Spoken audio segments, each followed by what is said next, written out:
I love Game of Thrones, but I gotta say, I love A Song of Ice and Fire even more. There's something about being in the head of the point of view characters that makes the world seem more real. But I'm serious.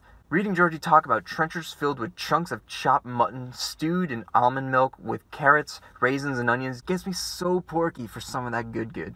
But sometimes Georgie describes the scene so well that it's absolutely frightening. No, I'm not talking about the rape scenes over dead bodies. I'm talking about the cold.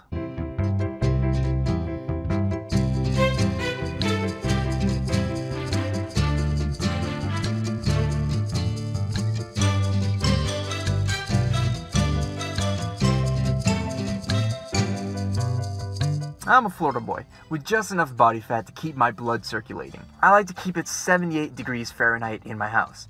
Seriously, anything under 70 and I'll put on a winter coat. The wall, and north of the wall, is in all ways the opposite. In fact, at one point while the Night's Watch are camped on the Fist of First Men, Jorah Mormont spits and his saliva freezes before it hits the ground. Saliva is 99.5% water. The other half of a percent is all that bullshit on your screen. I'm a physicist, so saliva is 100% water. Well, if we assume a 6-foot Mormont spits about 5 grams of saliva, which free falls for 0.6 seconds, let's say it freezes at half a second since it froze before it hit the floor, then how much energy would it need to give off before freezing?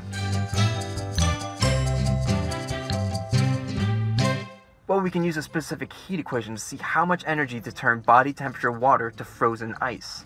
We get about 155 joules, or about the same energy as a pocket camera flash. Sweet. How cold is that?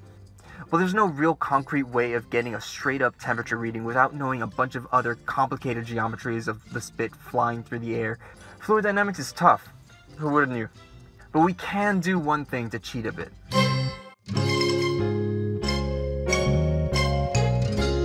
Yep, we can treat the North essentially as a huge freezer.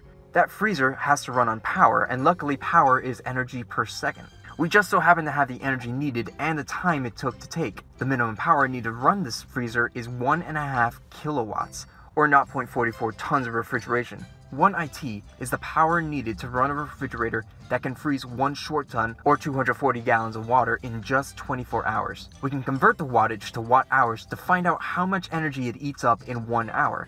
And we get over 5.5 million watt hours. The average American household uses less than 1 million watt hours in a month, meaning they would need to save up all their energy for more than half a year to run this freezer for just an hour.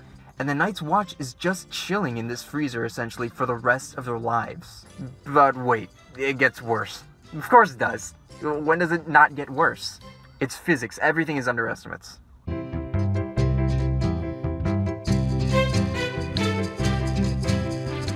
I'm completely leaving out the extra energy it takes to actually freeze water. Remember, when doing specific heat equations, we only get the energy to get to that temperature, and need more to make a phase change.